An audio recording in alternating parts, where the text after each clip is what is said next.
Hello everyone, एक और video में आपका स्वागत है। जो इंडिया वर्सेस इंग्लैंड के बीच में जो फर्स्ट टेस्ट मैच चल रहा था उसमें इंडिया हार गई। डे 5 सेशन नंबर 3 में जाकर हार गई इंडिया।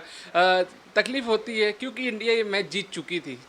क्योंकि एक ऐसा टाइम था जब इंडिया ये मैच जीत चुकी थी। उसके बाद ना तो इंडिया ये मैच ड्रॉ करा पाई, ना ये मैच इंडिया जीत पाई। इंडिया ये मैच हार गई। फर्स्ट डे आपको बैटिंग मिलती है, इतनी अच्छी पिच मिलती है, आपका एक ओपनर सेंचुरी मारता है, एक ओपनर 42 रन बनाता है, आपका जो कप्तान है वो सेंचुरी मारता है।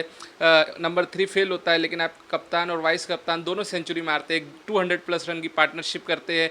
आप इतने अच्छे पोजीशन में आ गए थे कि आप वहाँ से इनिंग डिक्लेयर कर सकते थे। एक अच्छा रन बनाकर आप 500, 550, 600 रन तक जाते और आप एक अच्छी पारी बिल्ड करते। लेकिन सडन कोलैप्स होता है इंडिया का, बहुत बुरा कोलैप्स होता है इंडिया का। पारी तो डिक्लेयर करना छोड़ो, इंडिया वहाँ से ऑल आउट हो गई एक विकेट गिरते ही।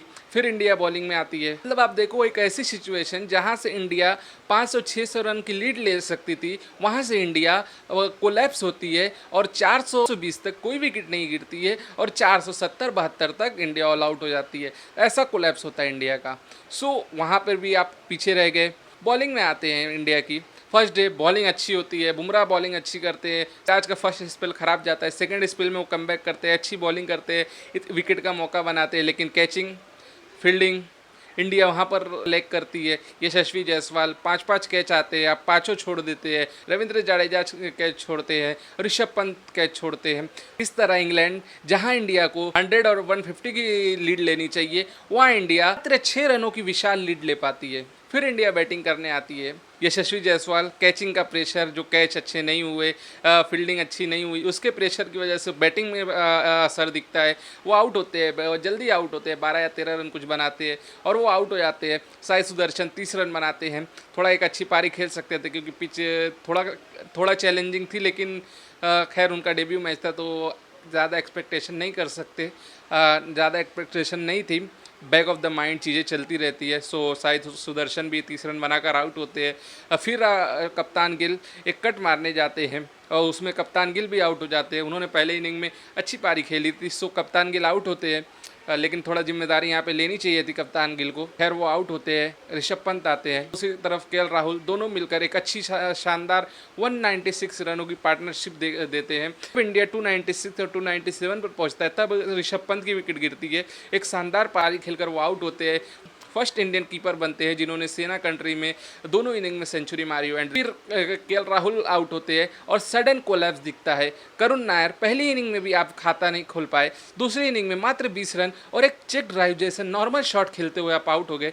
एक ऑर्डिनरी शॉट खेलकर आप आउट हो गए। इतने दिनों के बाद आपको मौका मिला टेस्ट साइड में और आप एक लूज शॉट खेलकर आउट हो जाते हैं। फिर आते हैं शार्दुल ठाकुर। शार्दुल ठाकुर तो एज ए बैट्समैन ही ऐसा लग रहा था खेल रहे थे फर्स्ट इनिंग तक, क्योंकि उनसे फर्स्ट इनिंग में सिर्फ 6 ही ओवर कराया गया। दूसरी इनिंग में भी वो एक ड्राइव मारने जाते हैं जिसकी वजह से वो आउट हो जाते हैं। शार्दुल ठाकुर भी वहाँ आउट होते हैं। आते हैं मोहम्मद सिराज, आते हैं और जाते हैं। जसप्रीत बुमराह वो भी आते हैं और जाते हैं। प्रसिद्ध कृष्णा, एक कन्वर्सेशन होती है हैरी ब्रूक के साथ, उसके चक्कर में वो लप्पा मारने जाते हैं, उसमें वो भी आउट होते हैं। सर रविंद्र जडेजा के लिए बुरा लगता है क्योंकि वो एक तरफ से अच्छी पारी खेले थे, 24 या 25 रन बनाए। वो हमेशा फंस जाते हैं नीचे के बैट्समैनों में कि वो मारने के चक्कर में आउट हो जाते हैं। उनकी बैटिंग का पूरी तरह यूज़ नहीं हो रहा है इस टीम में। कुछ टीम में चेंजेस की ज़रूरत है। इसके साथ ही सडन कोलैप्स होता है। एक अच्छी जो ऊपर की पार्टनरशिप हुई थी 300 रन पे जब आप 3 आउट थे, उसके बाद सडन कोलैप्स होता है और 361 तक आप जाते जाते आप ऑल आउट हो जाते हैं। कहाँ आपको 450 रन टारगेट कर रहे थे, कहाँ आप 361 पे रुक जाते हैं। सामने इंग्लैंड है जो कि बेसबॉल खेलती है, वो टारगेट चेस करने जाती ही जाती, चाहे आप 500 रन देते। टारगेट कम था। पिच थोड़ा ऐसी भी नहीं थी कि एकदम अनप्लेवेबल हो जाए। 61 रन बनाने हैं, लास्ट इनिंग है। इंडिया से कल शाम में 6 ओवर भी करती है, वहाँ पे भी इंडिया को विकेट नहीं मिलती है। फिर आज फर्स्ट सेशन इंडिया 82 रन देकर पूरा सेशन में एक भी विकेट नहीं मिलती है। सेकंड सेशन में जाकर इंडिया को पहली विकेट मिलती है प्रसिद्ध कृष्णा को। प्रसिद्ध कृष्णा इतने महंगे बॉलर रहे हैं, टेस्ट क्रिकेट में आईपीएल की इकोनॉमी से रन दे रहे हैं। तो प्रसिद्ध कृष्णा बहुत महंगा, भले ही आपने 2 विकेटें लिए, अगर आप इसके बजाय आप अगर 2 की इकोनॉमी से बॉलिंग करते तो शायद कुछ रिजल्ट और होता, शायद इंडिया की तरफ आ जाता मैच। शार्दुल ठाकुर, इनकी भी इकोनॉमी करीब 5 के करीब है। शार्दुल ठाकुर लास्ट में 2 विकेट भी लिया उन्होंने, मैच थोड़ा सा फंसाया। शार्दुल ठाकुर से और अच्छे करने की उम्मीदें थी। शार्दुल ठाकुर ने 2 विकेटें ली वहाँ पर, लेकिन इकोनॉमी देखें तो बहुत महंगी रही। मोहम्मद सिराज फर्स्ट इनिंग में बहुत महंगे रहे, सेकंड इनिंग में उन्होंने अच्छी बॉलिंग करी। एक तरफ से मोहम्मद सिराज लगे रहे फर्स्ट सेशन में, दूसरी तरफ से जसप्रीत बुमराह लगे रहे, दोनों ने अच्छी बॉलिंग करी।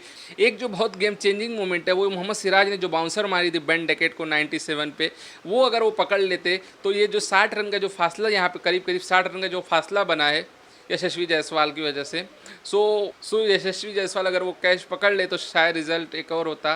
वीडियो पसंद आए तो लाइक करो, चैनल को सब्सक्राइब करो। मैं मिलता हूँ अगली वीडियो में, बाय बाय।